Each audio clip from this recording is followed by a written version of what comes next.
Good evening, everyone. Thank you very much for joining. My name is Amina Chitembo. I'm a leadership development coach, and I'm also a researcher. I'm doing my PhD at De Montfort University, where I also lecture part-time in leadership.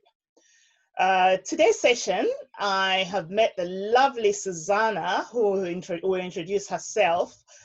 But we've just got so much in common because we're both passionate about helping people to develop and helping people to move forward.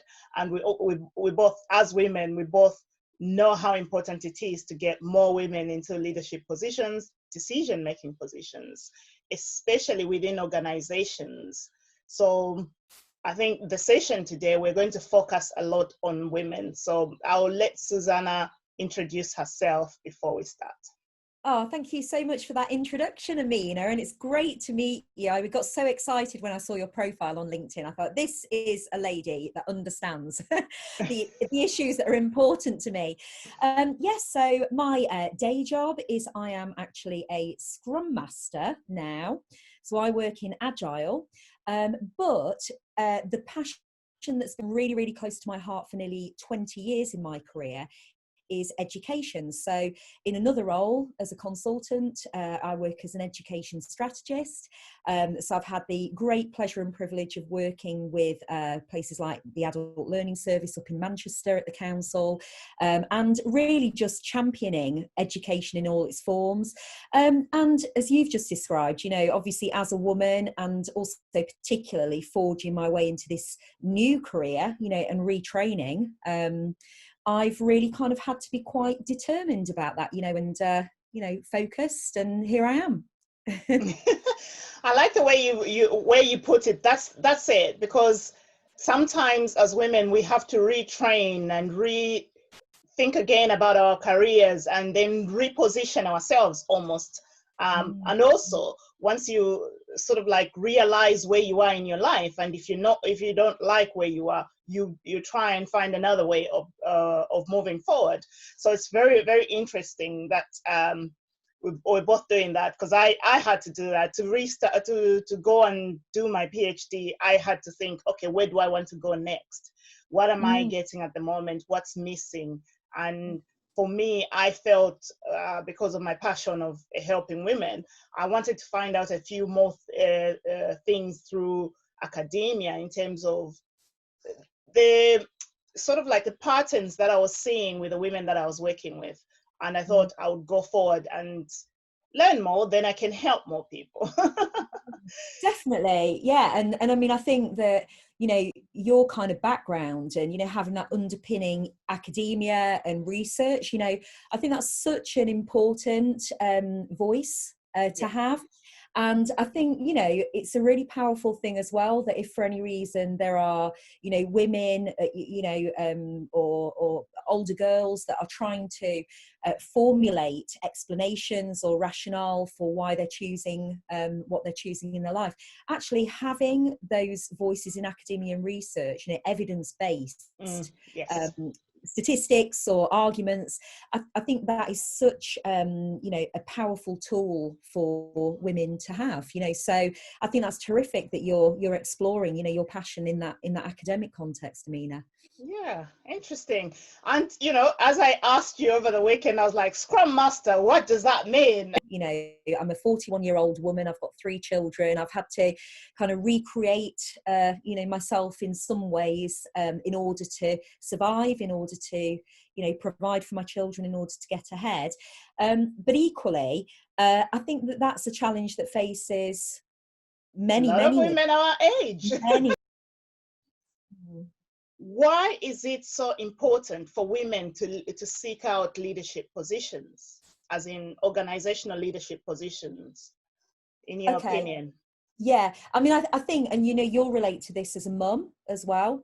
And you wouldn't be surprised to hear me saying, given my immense passion for nearly 2 decades for family learning, where parents and carers are learning alongside their children, you know, or to support their children's learning, I actually think, apart from the whole equality argument, which I'm completely sold on anyway. And to be fair, you know, I think there is a time and a place for, you know, the reverse argument. You know, I think Yes. sometimes men are right in saying, look, this is, you know, very one-sided, you know, we need to look at it both ways.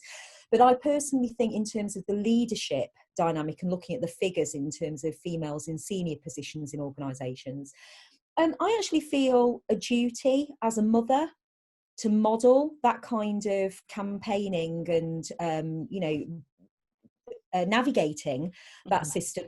I feel a duty as a mother intergenerationally to model that for my children, because I think, you know, look, none of us in the future, you know, especially given the current situation, you know, what we've been seeing the last few months, none of us really know what the future is going to look like, do we? There's all kinds of situations where we could end up having traditional career paths, traditional career sectors, you know, in terms of gender assignment or however you choose to define that, being completely reconfigured, you know. And in fact, I think there's a strong argument, more so than ever, that given the remote nature of the working that we're experiencing, who knows, maybe that's actually going to be an incredibly powerful force, you know, by not having that face-to-face in the way that we've always had. Maybe that is going to be more of a leveler. So I think that it is crucial because it is building the future talent pipeline for leaders. Whatever your views are, you know, about gender, about sex, whatever, you know, the reality remains that there are some deeply entrenched views around who should accelerate at what rate into senior leadership positions. And I fundamentally disagree that there should be that link there. And I know I'm not alone. You as a start, I know you're very passionate about that. So yeah, I mean, I do think there's an intergenerational responsibility there. Yes, yes. I totally agree with you. There is that responsibility for us to change things. We've had women that have helped us to get to where we are in the past. We can vote now, and that is an important thing. But for a long time, when you look at women's boards, and I've been looking at the research in terms of, I'm not going to go into the actual percentages here, but when you just look at whatever reviews are there, there's much less women in leadership positions in organizations. But also, I'm looking around the world, and I'm, as you say, our children growing up, and what are we teaching them if all they can see is the woman is in the middle management? Let's give an example of the just what's just happening right now on the front line. When you look at nurses and look at the health services, most of those middle management, lower management, and non-management roles are held by women. And then you see a lot of men at the top. There's something in there that needs to change as we go forward. It is very important for us as women to know and understand how we can help ourselves and how we can push ourselves forward. Definitely. Yeah, I completely agree with you, Amina. And also, I think that very deeply entrenched with that, even if people don't talk about it often, is what, you know, generally there tends to be feedback that it's not a very feminine thing to do, to talk about money, you know, to do about salary. And, you know, I've got so many contacts that really have an issue talking about this, you know, even outside of a work context, you know, because it's that self-esteem thing. It's that thing, like you say, always kind of underplaying, oh no, I'm okay, you know, I'm doing all right. And actually, when you look at the skill sets, you know, to have that, you know, quite bold dialogue with colleagues, whether female, male, whoever, about this is my view about the financial recompense, but it's just a subject that's very much tiptoed round. You said something else that I think is really important there, you know, in terms of the modelling for young people as well. I think, you know, and I'm especially thinking here about my daughter, you know, and the kind of dynamics, you know, she's seeing on social media, you know, YouTube, all the rest of it. I think that arguably more so, I think, for young women, girls, and I'm thinking the fact I've got 2 older sons as well. Mm-hmm. I think that girls growing up are trapped in this almost impossible situation where you don't want to appear too assertive for fear of being called bossy. Yes.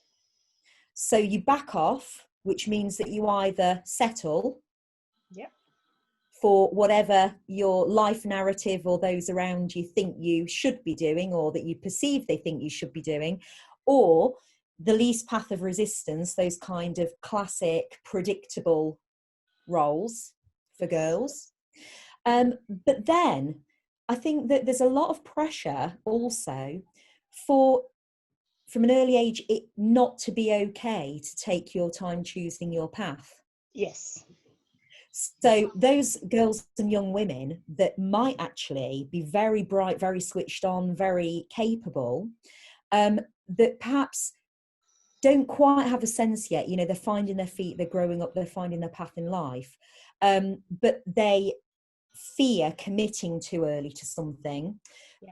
Then it can be perceived as a hesitance, you know, as Yes. an inability to decide. And then that thing around, well, you know, she's not very decisive, so, you know, she couldn't possibly have a leadership position, could she, if she doesn't even know No. what to do? You know, so I think that that is definitely, in my view, a dynamic that affects girls and young women more as well. Ultimately, in terms of the importance of having more women in leadership, because we live in this world, women live in this world as well. So if we're going to have decisions that are balanced decisions, it's important to have balanced genders in terms of looking at the decisions. So Definitely. Yeah. there are a lot of decisions that have been made, and you know, nothing against men at all. And for me, it's very much about balance as opposed to equality in the sense, Yeah. where you have a board where decisions are made by men. They want to help us, but they'll look at it from their own angle. And so we need more women that can sit in those decision-making positions where they can represent what actually a woman, so to say, would stand for, so that when we're going forward, decisions are balanced. What are some of the personal issues that you think women have in terms of seeking out those leadership positions?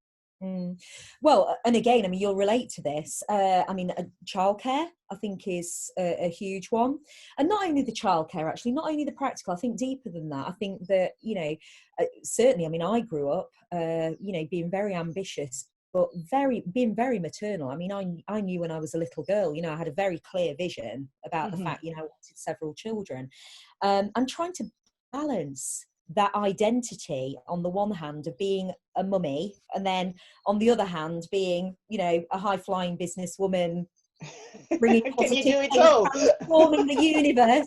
You know, there's 24 hours in the day, you know, and if you're going to you know, if you're going to be the best parent you can be to your children, wherever that is pitched, that inevitably is going to impact on the mental kind of, you know, commitment you're persuading yourself you can have the bandwidth to engage in leadership position.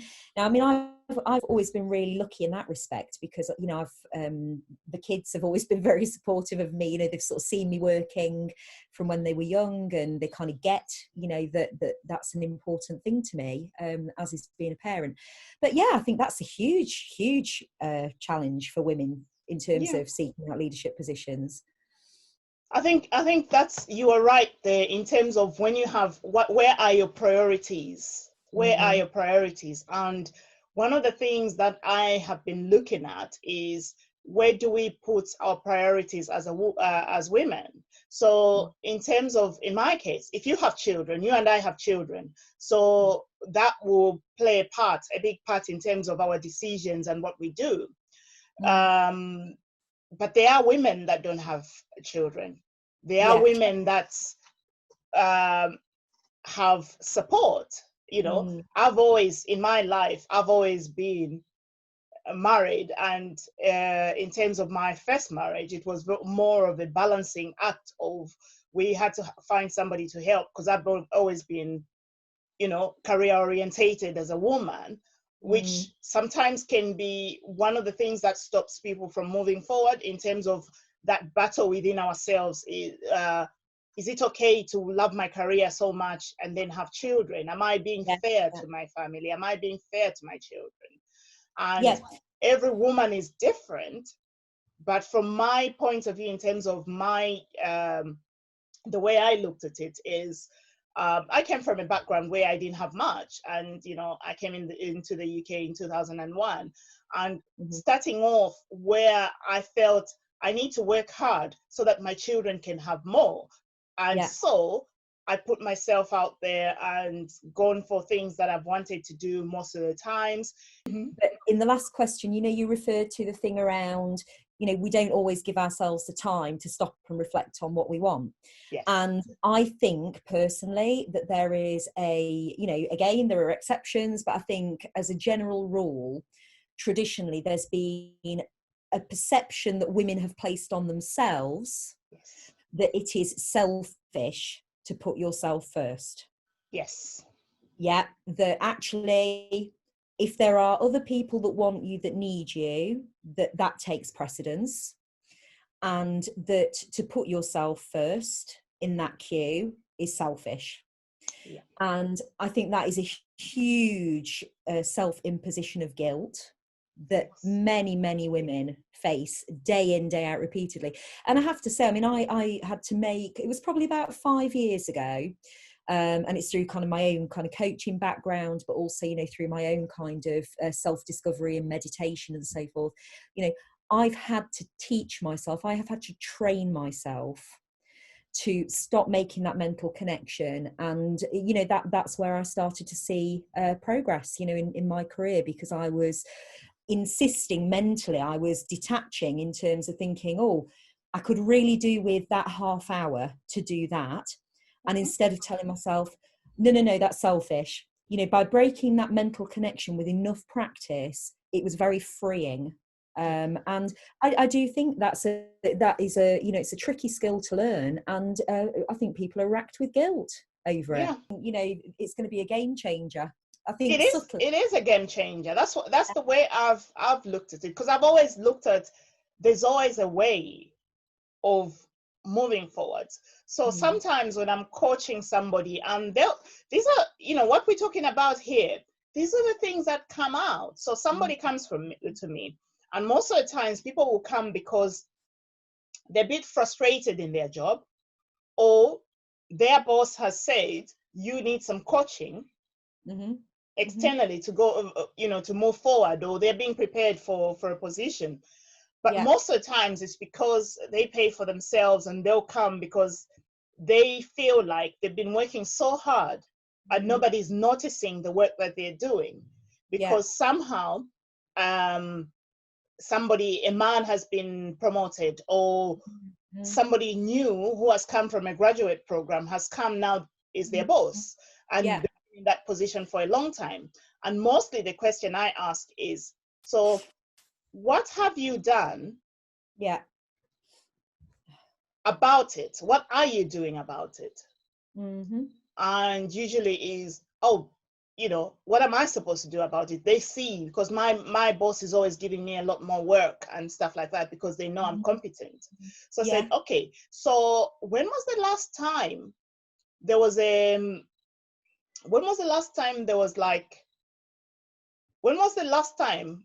a project within your organization and you put yourself forward, not waiting to be asked to do it, but you put yourself forward for that project? And then silence.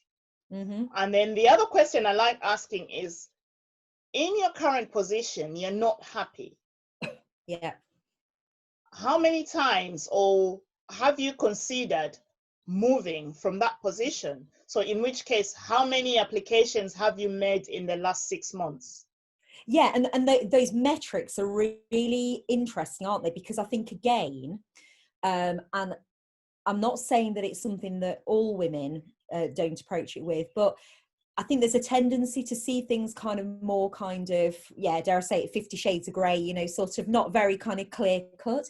And actually, if as women, we started to look at the metrics behind the choices that we're making, the reward, the recompense, however that looks in terms of the job we're doing, I think that's true. And also, I think there's another take on what you've just described, because I absolutely am somebody, you know, and that is why, you know, I am in my adult education career, I achieved the top of my game, you know, I was at the top of my field nationally, as long as that role existed.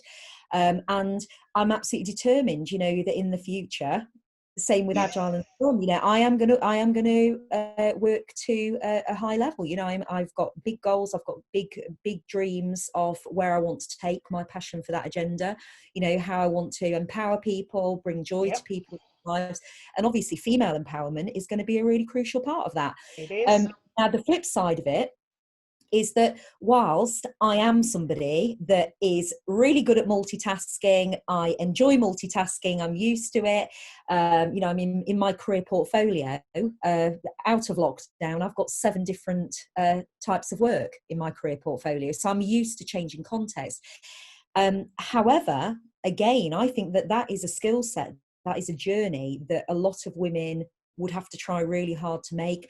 I've been on that journey through my own set of circumstances, many of which I definitely, even with the benefit of hindsight, would not have chosen, because it was almost foisted on me. Yeah, exactly. But the flip side of it, and I must give a shout out here to a really dear friend of mine called Sarah Ross. Have you come across Sarah before? So No, Sarah is a burnout coach. Okay. And Sarah, in her training and coaching, tells a very, very powerful story about her experience of burnout. She supports people with burnout. And I often think, well, again, I know everybody at some point, you know, is prone to burnout. But if you think about that intensity and, you know, the social and unspoken barriers that women have to work through to challenge the status quo, you know, it's not surprising, is it? It is not surprising that sometimes, you know, you look at a situation and you think, well, oh, maybe be careful what you wish for, because if somebody achieves that, but then they've not got the underpinning coping and resilience skills to sustain that, that's when it can become really dangerous, you know. And again, I mean, I'm very passionate about that, because for whatever reason, you know, my kind of personal resilience has always been, you know, hard as nails, really. You know, I've just kept going, and I've had that inside me for whatever reason. But a lot of women have not had that journey, you know. If a woman chooses to be at home, that is okay. Let's just put it out there that we're not saying all women should go out and work and all women should go out and, but if a woman decides to be at home, that's fine. If they decide to be in a lower position because that's what works for them, some women don't need to do that. That's okay as well. But what we're talking about today is women like you and me, women who are hungry, women who are ambitious, women who want, it's okay to want a career and a family. It's okay to have children and have a career. But there are just certain things that stop us from sort of like moving forward. So my last question is, how do you think we can encourage more women to be hungry enough to go and seek out those opportunities? Yeah, so I think that you know what you've described there is all about choice and empowerment, isn't it? Yeah. And I think that there are already some great ways in which we can make, you know, those that are inclined to aspire to leadership roles more hungry for that. I think one of them is really crucial, you know, like networks, you know, like you and I got chatting, you know, where you've got special interest groups. You know, I facilitate a network called Rugby Scrum with a great male colleague called Rob Cooper, who I work with, and that's great, you know, and there's no issue there. You know, we have lots of people included, but I think in terms of that hunger for aspiring to higher leadership positions, I think that it's networks like that that are at the heart of that, because I think the more voices you are hearing around you saying, oh yeah, I never thought I could do that, you know, like me with Agile. I'd never heard of Agile. I'd never heard of Scrum till 2 years ago. So had it not been for those voices in the networks saying, oh, that's an interesting take on that. And that is I think that is particularly powerful, where you get people that step up, and very often it's not paid, is it? It's people that see some potential in you. They step up and they, you know, are mentoring. You know, it might be a paid coach, you know, I mean, obviously I'm a huge fan of coaching, but I think that the thing that is going to make people hungry is feeling listened to and feeling connected, whether it's through networks, whether it's through coaching. And I do think that the absolute golden thing that needs to happen, and how that is measured or monitored, goodness knows, but I think that until we genuinely know and there is transparency around equal pay for people, men, women, doing the same job, you know, that is going to make people hungry. Because if they think, I know that if I put that effort in, if I make these sacrifices, that I'm going to get not only the financial pay, but the recognition of being at that level, you know, that I am going to get that kudos. Because let's face it, you know, I mean, I'm not going to beat about the bush, you know, I like a pat on the back, you know, I like a bit of attention, you know, with that.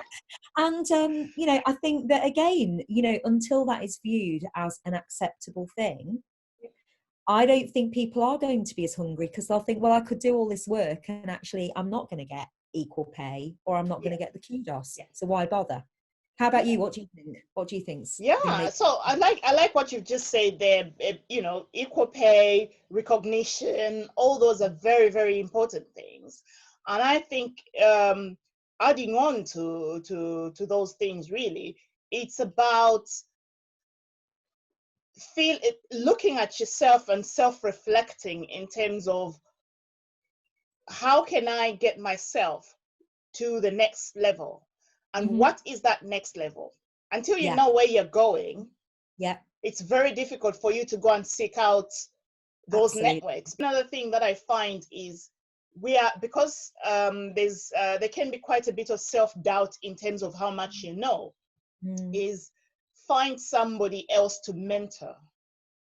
That's going downwards, because the more you teach downwards, the more you reaffirm to yourself in terms of what you know, and it helps you build your confidence. Oh, what a great idea! I'd never thought of it like that, but that's so true. That is so true. That is so powerful. And also, just to say, so well, I don't want to be overly controversial, Amina, because I know it's not a very feminine trait, but I just want to. I like that. I like controversy. You know, I don't mean that. You know, it's not even controversy. It's actually saying what you need to say. Somebody told me it's about being assertive, and it's okay. To be how you want to be. Exactly. And I was just going to say that, you know, where you were saying about the thing around the 5 people who you hang around with. Okay. I think there's 2 aspects to that as well. And I've learned this from my own experience, my own kind of career progression and reaching goals. The first being that there may be times in your life that you feel so lonely, you don't even feel you have 5 people in your life, that you feel on your own, you know, you feel on your own in your mission. And sometimes, you know, if you are hungry to achieve something, that sometimes you've got to be prepared to walk that road alone. Now, the other side of this is that, say, for example, you've got your 5 people, or you've even got that one person that actually isn't laughing in your face at your idea. It's like, yes, I believe in you. I will stand by you forever. You're amazing. To have the resilience and the skill set that if that person betrays you, walks away, fails you, abandons you, and that support is not there anymore, that you still have that fire inside you to say, okay, that's fine, goodbye, I am going to do this without you. It's that internal validation, isn't it? It's not the external validation. And that internal validation, it just cycles back to what you were talking about earlier, you know, in terms of self-esteem and, you know, respecting yourself, you know, respecting your own ability, you know. And I know sometimes some people do need, for whatever reason, they need somebody to kind of show them the light for that, whether, you know, that's a loved one, a coach, a mentor, whoever. But I think the golden rule with that is to build up that ability to own that, you know, and run with it and keep that, whatever is going on circumstance wise in life. I think that's so important. Yeah. Well, Susannah, it's been lovely chatting with you, and keep chatting. Let's keep educating each other, and let's keep supporting each other. Fabulous.